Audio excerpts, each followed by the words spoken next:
Operation blue star చేసి ఆ చెత్తను లేపేసినాక ఇలా ప్రశాంతంగా ఉంది, ఇలా భారతదేశంలో ఉంది పంజాబ్. మరి ఆమె ఏం పాపం చేసింది? అది పగ పెట్టుకున్నారు. మా యొక్క ఇది గోల్డెన్ టెంపుల్లోకి రక్తం చిందించింది అని చెప్పి వాళ్ళు పగ పెట్టుకున్నారు. పగ పెట్టుకొని ఆ యొక్క బాడీ గార్డ్స్ ద్వారా అట్లా చేసారు. సో ఆమె పర్సనల్ సమస్య కాదు కదా, ఆ దేశ సమస్య కదా. పంజాబ్ భారతదేశంలో ఉండాలని ప్రయత్నం చేయడం కదా, ఒక తీవ్రవాదం లేకుండా అందరూ ప్రశాంతంగా బతకాలని ఒక నిర్ణయం తీసుకుంది కదా. ఆమె ఏం దోసుకోలే కదా, ఏం ఎక్స్ట్రాలు తెంగింది? ఆమె 20 పాయింట్ ఫార్ములా పెట్టి ఏది ఇలా గరీబీ హఠావో నినాదాన్ని, పేదరిక నిర్మూలన కోసము ఆమె చేసిన అనేక చర్యలు అయ్యా. రాజులకు ఇచ్చేటువంటి ఈ రాజులకు భరణం ఇవ్వకపోతే, పెన్షన్ ఇవ్వకపోతే వాళ్ళు భారతదేశంలో విలీనం కామంటే ఈ ఆర్టికల్ 370 లాంటి 365 ఆర్టికల్ 370లని ఒప్పుకొని ఇదే పటేల్ గారి ఆధ్వర్యంలో నెహ్రూ గారు ప్రధానిగా, పటేల్ గారు హోంశాఖ మంత్రిగా మనము ఈ ఆర్టికల్ 370 రాసుకుంటే ఆ అగ్రిమెంట్ ప్రకారం వీళ్ళు రాజుల ఎవడైతే మన రాజ్యాన్ని భారతదేశంలో కలిపిండో వాళ్ళందరికీ పెన్షన్లు ఇస్తే ఉన్న బడ్జెట్ అంతా పెన్షన్లు చేయడానికి పోతే నేను పరిపాలన ఎట్లా చేయాలి, జీతాలు ఎట్లా చేయాలి, దేశాన్ని ఎట్లా అభివృద్ధి చేయాలని చెప్పి ఆమె బోల్డ్ డెసిషన్ తీసుకొని రాజులకు ఇచ్చేటువంటి పెన్షన్ ని, భరణాన్ని రద్దు చేసింది. రాజావరణం రద్దు అంటే అది అర్థమైందా? సో కాబట్టి అప్పటి నుంచి ఈ రాజ కుటుంబాలు పగబెట్టుకున్నాయి. పగబెట్టుకొని ఒక పిచ్చి కారణం చూపెట్టి ఆమెను ఎన్నికల్లో పోటీ చేయకుండా చేయాలని ట్రై చేశారు. ఈ రాజ కుటుంబాలన్నీ కలిసి వాళ్ళ నినాదం ఏంది? ఆమె నినాదమేమో గరీబీ హఠావో, పేదరిక నిర్మూలన. వీళ్ళ నినాదం ఏంది? ఇందిరాకు హఠావో. అర్థమైందా? సో పాకిస్తాన్ బంగ్లాదేశ్ దేశాన్ని ఏర్పాటు చేస్తే, ప్రపంచ పటంలో కొత్త దేశాన్ని ఏర్పాటు చేస్తే, పాకిస్తాన్ 2 ముక్కలు చేస్తే, ఇదే బీజేపీని స్థాపించిన వాజ్పేయి గారు దుర్గామాత, భవానీ మాత అని పార్లమెంటు స్థాయిలోనే పొగిడాడు. ఆ టైంలో ఆమె రష్యాతో ఒప్పందం చేసుకుని అమెరికా వాడు పాకిస్తాన్ సపోర్ట్ గా న్యూక్లియర్ ఏమంటారు నేవీ వాటిని పంపిస్తే భయపడకుండా ఈమె రష్యా తోటి అగ్రిమెంట్, సోవియట్ యూనియన్ తో అగ్రిమెంట్ చేసుకుని ఆ యొక్క రివర్స్ లో పంపిస్తే అమెరికా యొక్క జలాంతర్గాములు వెనకకి వెళ్ళిపోయినాయి. సో అప్పుడున్నటువంటి అమెరికా ప్రెసిడెంట్ నిక్సన్ ఈ యొక్క కన్నింగ్ లేడీ అని తిట్టిండు. ప్రపంచ దేశాలు ఉక్కు మహిళ అని పొగిడినాయి. సో అట్లా ఆమె చేసిన ఈ భూస్వాముల దగ్గర ఉన్న భూమి అంతా తీసుకొని గరిష్ట పరిమితి చట్టం తెచ్చి 54 ఎకరాల కంటే ఎక్కువ ఉండొద్దని వీళ్ళ దగ్గర ఉన్న భూమి అంతా తీసుకొని పేదలకు పంచిపెట్టింది. ఇందిరమ్మ ఇల్లు కట్టించింది. పేదరికం పోవాలని గుడిసెలు ఉన్న వాళ్ళందరినీ, దళితులు అయితే గుడిసెలనే ఉండేటోళ్ళు ఈ మనువాదంలో, వాళ్ళందరికి పక్కా ఇల్లు కట్టించింది. లేకపోతే వీళ్ళకి ఈ అగ్రకులాలకు వీళ్ళు చెప్తే తినకపోతే గుడిసెలన్నీ కలబెట్టేటోళ్ళు గడికోసారి వచ్చి దళితుల గుడిసెలు, ఈ కారం చేడు, చుండూరు ఇవన్నీ ఏంటి. సో ఆమె ఎప్పుడైతే పక్కా ఇల్లు కట్టించిందో ఈ గుడిసెలు కాలబెట్టే కార్యక్రమాలు పోయినాయి. సో ఎవరికి అన్యాయం చేసింది ఆమె? ఏం ఎక్స్ట్రాలు తెంగింది ఆమె? కాంగ్రెస్ లో ఉన్నటువంటి మనువాద మెంటాలిటీ ఉన్న వాళ్ళు కూడా ఆమె గుడియా బొమ్మ లాంటిది, ఆడామె మనం చెప్పినట్టు ఉంటుందని తీసుకొచ్చి పెట్టిర్రు. ఒక్కొక్కరికి సుక్కలు చూపెట్టింది. ఉక్కు మైల అంటారు ఆమెని. ఆమె చచ్చిపోయిన సమాధి పేరు శక్తిస్థల్. శక్తి అంటే పవర్ఫుల్ అని. ఎట్లయితే టిప్పు సుల్తాన్ శవం వచ్చి కొట్లాడుతుందో అట్లా ఈమె చచ్చిపోయినా కూడా ఆమె మళ్ళీ ఎట్లా వస్తుందో అని దుర్గామాత అని, ఒక కాళీమాత అని భయపడిన దొంగలందరూ భయపడి నోరు మూసుకొని కూర్చున్నారు. సో అంత మంచి డెసిషన్ మేకింగ్, అంత మంచి పాలసీ మేకింగ్, బోల్డ్ డెసిషన్ చేసి భారతదేశం ఇవాళ ఈ స్థాయిలో ఉండడంలో ఆమె ఫస్ట్ న్యూక్లియర్ వెపన్ తయారు చేసిందే ఇందిరాగాంధీ గారు. పునాదులు నెహ్రూ గారు వేస్తే బాబా అటామిక్ రీసెర్చ్ సెంటర్ ఆ రీసెర్చ్ అన్ని వాటిని ఇంకో స్థాయి తీసుకోవడంలో కీలక పాత్ర పోషించింది ఇందిరాగాంధీ గారు. ఇలా పటాన్చెరు ఇండస్ట్రియల్ ఏరియా అయిందంటే ప్రధాన కారణం ఇందిరాగాంధీ గారు. వాళ్ళ ఖాళీ కొనగోటికి సరిపోరు. ఆమెకి ఎన్ని భాషలు వచ్చు? మోడీ గారికి కనీసం హిందీలోనే ఒక కంటిన్యూస్ గా మాట్లాడలేడు ఒక టాపిక్ మీద వితౌట్ స్క్రిప్ట్. ఫ్రెంచ్లో మాట్లాడేది, ఇంగ్లీష్లో మాట్లాడేది, విదేశీ విలేకరులు వస్తే చెప్పేది. వాళ్ళ కొనగోటికి సరిపోనోడు వచ్చి వాళ్ళని ఎక్స్ట్రాలు దెంగిర్రు అంటే ఏం ఎక్స్ట్రాలు దెంగిర్రు ఒక్కటి చెప్పురా అయ్యా. నువ్వు అమ్మకే పుడితే, నువ్వు అమ్మ పాలు తాగే అమ్మ యోనిలకెళ్ళి వస్తే చెప్పురా, లేకపోతే ముదిరాజు ముడి వలగొడతా. వాడు ఓడో ఈటల రాజేందర్ ముదిరాజు గాడు వాళ్ళకెళ్ళకో పోతే ఇక బీజేపీ ముదిరాజులందరూ ఆయన సంకనాకుతారా? వాడు ప్రోగ్రెసివ్ థాట్స్, వాడు లెఫ్ట్ ఐడియాలజీ అన్న ఈ లంబడి కొడుకు వాడు ఎన్ని భూములు కబ్జా పెట్టిండు, మళ్ళీ పోయి ఆడ బీజేపీ సంఖ్య ఎందుకు నాకుతున్నాడు? ఇక లెఫ్ట్ ఐడియాలజీ ఎడదొచ్చింది. ఓ సిద్ధాంతం లేని గాడిది కొడుకులు వాడు ఒక్కడు పోయిండు. వాడు ఒక్కడు పోతే అయిపోయిందారా? ఇంకా మస్తు మంది ఉన్నారు కదా ముదిరాజులు. ఇలా ఇలా మినిస్టర్ ఉన్నాడు, ఆయన పేరేంది, మహబూబ్ నగర్, ఆయన పేరు మర్చిపోతే, ముదిరాజు. ఆయన పేరు పటాన్చెర్ల, ఆయన ఇంకో ముదిరాజు, నీలం మధు ముదిరాజు. ఇంకా వేరే ముదిరాజులు లేరురా, మస్తు మంది ఉన్నారు కాంగ్రెస్లో. ఎవడో పిచ్చిలాంటి కొడుకు పోతే నువ్వు అని సంగ నాకుతావురా? కాదురా, ఇదే బీసీ రిజర్వేషన్ అంటే ముస్లింలను అడ్డుపెట్టి ఇస్తలేవు. చట్టసభల్లో బీసీ రిజర్వేషన్ కావాలంటే ఇస్తలేడు ఇదే మోడీ గారు. వాడు యొక్క మోదీ కాచికి చెందిన నూనెలు అమ్ముకునే, గానుగ ద్వారా తీసిన నూనె అమ్ముకునే వ్యాపార కులం వాడు ఇలా బీసీ అంట. ఈడబ్ల్యూఎస్ కింద 10% ఎవడు అడగకుండా రిజర్వేషన్ తెచ్చిండు 3% ఉన్నవానికి. సంవత్సరానికి 12 లక్షలు అంటే నెలకు ₹1,00,000 సంపాదించినాడు పేదోడంట. మేము కొట్టుకది వచ్చి నెత్తినోరు కొట్టుకున్నా మాకు ఇస్తలేడు.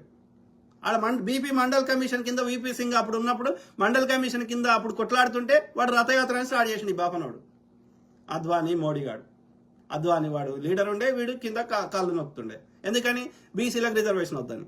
ఇవాళ మేము ముదిరాజుని పండ్లు అమ్ముకునేటోళ్ళు, ముదిరాజు లేకపోతే చేపలు పట్టేటోళ్ళు మీరు ఇవాళ మీరు వాని సంఖ నాకితే ఇలా ఎవడైతే ఊరికి దూరం పెట్టిండో వానికే ఓటేయమంటే ఏమర్థం?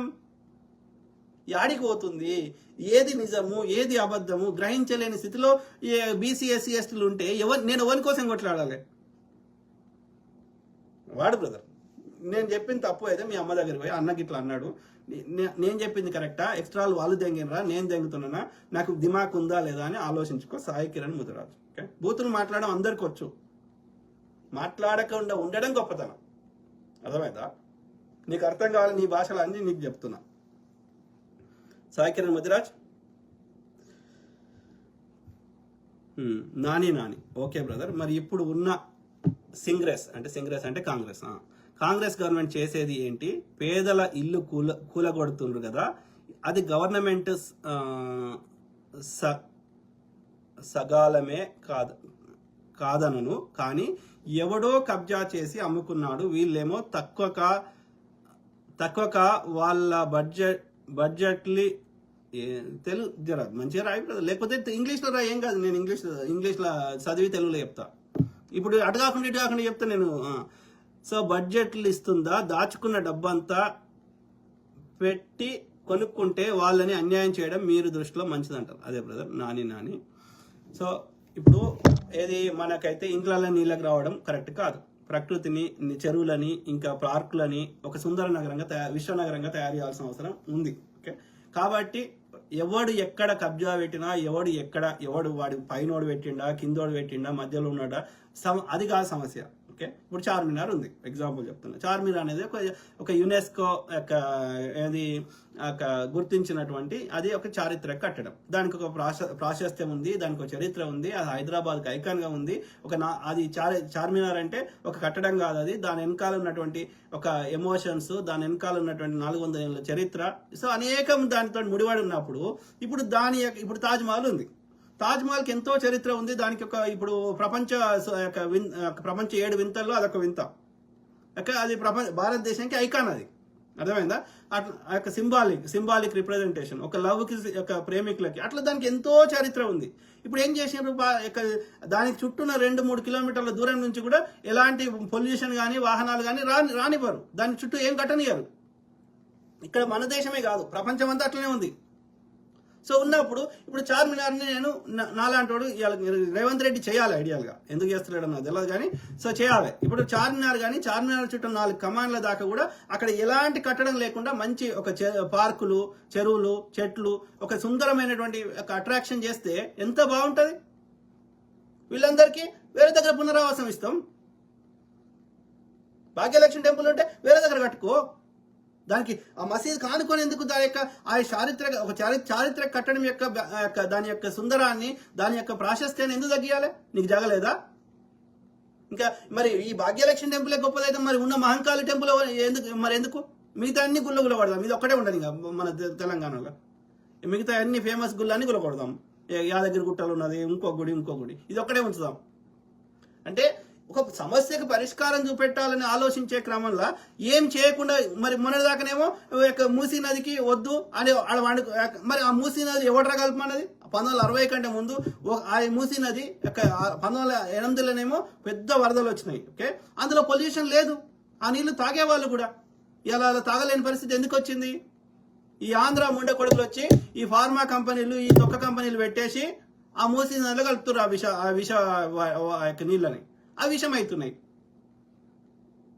మరి కలపొద్దు అనేది ఇంగిత జ్ఞానం ఎందుకు లేదు? వాడు సపరేట్ పైప్ వేసుకొని డ్రైనేజ్ ద్వారా ఊరవతలు పంపించుకోవచ్చు కదా, ఖర్చు అవుతుంది.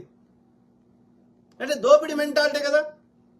ప్రకృతి గురించి ఆలోచించాలి కదా, ఆ నీటి మీద ఆధారపడ్డ వేరే రైతుల గురించి ఆలోచించాలి కదా, ఆ నీటి మీద ఆధారపడ్డ పక్షుల గురించి ఆలోచించాలి కదా. నీ ఒక్కని పక్క గురించి ఎందుకు ఆలోచిస్తావు? ఇట్లా నేను అడిగితే నేను దేశద్రోహిని. ఇప్పుడు హైడ్రా ఇప్పుడు అదే ఇప్పుడు వరదలు వస్తే ఏడ్చుకో మనమే కొట్టుకొని వచ్చినాం కదా. ఇలా బతుకమ్మకుంటా మొన్నటిదాకా మంచిగా ఉన్నది, ఇలా మంచిగుందా? ఇలా మంచిగా ఉందని చెప్పి పోతున్నాము, మళ్ళీ ఫోటోలు దిగుతున్నాము, మనమే బతుకమ్మ ఆడుకుంటున్నాం, మంచిగా ఉంది అంటున్నాం. మళ్ళీ గలీజ్ చేద్దాం, మళ్ళీ అరే ఎందుకు చేసినాం అంటావా? అది 20 ఎకరాలు ఉంటే ఇలా 5 ఎకరాలకు చేసిర్రు, బాధపడుతున్నాం 5 ఎకరాలకు ఇంత కబ్జా పెట్టిర్రని. ఇలా 3000 ఎకరాలు ఉస్మానియా సిటీని 1500 ఎకరాలకు తెచ్చిర్రు. అరే జాగా లేదా రా, ఊరవతలకు పోనురా. అట్లా అనుకుంటే వాడు గోల్కొండ లోపలనే ఉండే కదా, యాకత్పుర గీ ఏరియాలోనే ఉండే కదా. అక్కడ నుంచి హైదరాబాద్ ఓల్డ్ సిటీ అయింది కదా, అక్కడ నుంచి ఇవాళ అన్ని వచ్చినాయి కదా, చంపాపేటలు, ఎస్ఆర్ నగర్లు, ఇప్పుడు కూకట్పల్లిలు, ఇప్పుడు అవి కూడా చైతన్యపురిలు ఇవన్నీ వచ్చినాయి కదా. ఆ తర్వాత ఇప్పుడు అది కూడా దాటిపోయి మణికొండలు గినికొండలు వచ్చినాయి కదా, మాదాపూర్లు. ఇంకా పెరుగుతుంది లేదా? అది ఊరవతల జాగా ఎందుకు? దేని దానికి వదిలేసిందని ఎందుకు కబ్జా పెట్టాలి? ఎవడమ్మితే ఏంది, ఎవడు కొంటేంది? ఎవడు కొన్నా ఎవడు అమ్మినా ఒకవేళ వాళ్ళకి ఏదైనా పేదోళ్ళు ఉంటే వాళ్ళ కాంపెన్సేషన్ ఇస్తారు. ఎవరికైనా సరే నష్టపరిహారంగా దానికి ఒక వ్యవస్థ లేకపోతే దానికి ఒక చట్టం తెచ్చి వాళ్ళు ఎవరైతే నష్టపోయారో ఎవడైతే అమ్మిండో వాళ్ళ దగ్గర నుంచి ఇప్పియడమా, లేకపోతే గవర్నమెంట్ వాళ్ళకి సాయం చేయడమా, ఒక 50% మేము ఇస్తాము, 50% ఎవడైతే మీకు మోసం చేసిండో వాళ్ళ దగ్గర నుంచి వసూలు చేయడమా, ఏదో ఒకటి దానికి ఒక వ్యవస్థ ఉంటుంది. నష్టపరిహారం గురించి ఆలోచించాలి కానీ మాకు మార్పే వద్దు అని అనడం ఎందుకు? మరి కేసీఆర్ ఎందుకు పూడిక తీసిండు? మొన్నటిదాకా మేము మూసీలో వంటము అడ్డుపడతామన్న ఇదే కిషన్ రెడ్డి లంబడి కొడుకు, ఇదే హరీష్ రావు లంబడి కొడుకు మొన్న వరదలు వచ్చి కొట్టుకోబోతుంటే ఏడవన్నారు, పండుకోపోయారు పోయి. దోమలు వస్తాయి, ఇండ్లకు నీళ్ళు వస్తాయి, ప్రతిరోజు సమస్య వస్తుంది. ఏమన్నా అర్థం ఉండాలి బ్రదర్, మాట్లాడితే మేక్ సెన్స్. సమస్యకు పరిష్కారం ఆలోచించాలి కానీ నా కొడుకుని బిడ్డని అమెరికా పంపుతా అంటారు కానీ అమెరికాలో పుట్టినైంది అరే అమెరికాలో వాళ్ళు డెసిషన్ తీసుకొని వాళ్ళ యొక్క పార్కులు, రోడ్లు ఇవన్నీ వేసుట్లా ప్రతి సంవత్సరం. ఇప్పుడు సమ్మర్లా ఓకే, ఎండాకాలం రాగానే ఏడ చూసినా ఆరెంజ్ కోన్లు ఉంటాయి. అరే లాస్ట్ ఇయర్ కట్టిన కదా మళ్ళీ ఎందుకు రా అంటే, మరి 6 నెలలు ఏడాది దాకా కూడా కోన్లు ఉంటాయి. ఆ కోండ మధ్య రోడ్డు కష్టమైతే కొన్ని చోట్ల రోడే మొత్తం బ్లాక్ చేస్తారు 3 నెలలు 6 నెలలు. అయినా సరే అక్కడ ప్రజలు సహకరిస్తారు కదా, కంప్లైంట్ చేస్తలేరు కదా. లైబ్రరీ ఉన్నది, దాన్ని మొత్తం గులగొట్టి కొంచెం ఇట్లా ఉంచి మిగిలిన 70% మళ్ళీ కడుతున్నారు. ఏడాది 2 ఏళ్ళ, మరి 2 ఏళ్ళని ఎవ్వడు కంప్లైంట్ చేస్తలేడు కదా, సహకరిస్తారు కదా. అది కట్టి మంచిగా అయినాక అందరు అనుభవిస్తారు దాని ఫలితాలు. నాగార్జున సాగర్ కట్టేటప్పుడు ఇబ్బంది అయింది కానీ ఇలా కట్టినాక దాని ఫలితాలు 50 ఏళ్ళని అనుభవిస్తున్నాం కదా. ఆ కట్టిన వాటికి ఇంకా పూడిక తీస్తలేరు అవును నా కొడుకులు. సో కాబట్టి ఇబ్బంది అవుతుంది, ఎవడు కాదన్నాడు. అక్కడ ఉన్న వాళ్ళని రీలొకేట్ చేయాలి, వాళ్ళ కాంపెన్సేషన్ చేయాలంటే ఇబ్బంది అవుతుంది. కానీ ఇన్ ద లాంగ్ రన్ అట్లా ఆలోచించాలి కదా. తాజ్మహల్ కట్టేటప్పుడు ఇబ్బంది కాలే, చార్మినార్ కట్టేటప్పుడు ఇబ్బంది కాలే, మరి అలా చూసి అవి మా గొప్ప మా ఐకాన్లని అసెంబ్లీ కట్టేటప్పుడు ఇబ్బంది కాలే, అయినాయి కదా. అయినా అని చెప్పి ఊరుకుంటలే. అక్కడ అప్పుడు ప్రజలు సహకరించకుండా ఊరుకోలే కదా. ఇవాళ అవి మాకు ఐకాన్లని వాళ్ళు చచ్చిపోయి ఆ 400 ఏళ్ళైనా వాడుకుంటున్నాం కదా వాటిని. తల్లి ఆమె బిడ్డనిచ్చేటప్పుడు ఆమెకు నొప్పి పెయిన్స్ రావా, డెలివరీ పెయిన్స్ రావా తల్లికి, ఆ స్త్రీకి రావా? తల్లికి పెయిన్స్ వస్తున్నాయి అని చెప్పి బిడ్డను కనదా, గర్భం ధరించదా? 9 నెలలు ఆమెకు ఎన్ని రకాలు జరుగుతుంటాయి లోపల. ప్రతి నెల మంత్లీ పీరియడ్స్ వస్తాయి. ప్రెగ్నెన్సీ టైంలో ఎన్ని రకాల హార్మోన్స్ లోపల బాడీలో మారుతుంటాయి, ఎన్ని మార్పులు జరుగుతుంటాయి. మరి అవన్నీ ఎందుకు భరిస్తుందా తల్లి? నాకు బిడ్డనే వద్దనుకుంటే పీడమైంది కదా. కష్టం అవుతుంది, టెంపరీ కష్టం అవుతుంది. ఇలా బతుకమ్మ చెరువు అయింది, ఇప్పుడు గండిపేటకి దానికి ఇంకోటి చేసిర్రు. ఇప్పుడు కృష్ణకాంత్ పార్క్ చేసిర్రు, సంజయ్ పార్క్ చేసిర్రు, ఇందిరా పార్క్ చేసిర్రు. ఇప్పుడు మంచిగా లేవా అవి? అప్పుడప్పుడు పోయి మంచిగా కొంచెం ఆహ్లాదంగా మన టైం స్పెండ్ చేస్తలేమా? మిగతా ప్రాంతం కూడా అట్లా చేసుకుంటే ఏమైంది? ఏం సంపరు కదా, వేరే దగ్గర ఇస్తారు కదా జాగా. లేకపోతే దానికి అనుకూలమైన పైసలు ఇస్తారు కదా, లేకపోతే ఇందిరామిల్లు ఇస్తారు కదా, ఏదో ఒకటి ఇస్తారు కదా, ఉట్టినే కాలు చేతులతో పంపరు కదా. రైట్? పేదోనికి అయితే సాయం చేస్తారు కదా, పేదోళ్ళే ఉన్నారు కదా ఆడ, ధనవంతులు ఎవడు లేడు కదా. అంటే మార్పు వద్దు మనకి, మార్పుడికి వద్దు, మంచి మార్పు వద్దు. సింగపూర్ మళ్ళీ ఈడే వచ్చేసి చైనా అభివృద్ధి, చైనాలో ఉట్టినైంది అభివృద్ధి. ఎంత కష్టపడి అక్కడ ప్రజలు సహకరించలే వాళ్ళు చేస్తుంటే. మనం చేయొద్దు, మనకి ఏది చేయొద్దు, ఏడబడతాడు చెత్తేయాలి, భారతదేశం ఇట్లా ఎందుకుందని మళ్ళీ అనాలి. ఏకపోతే ఏమవుతుంది?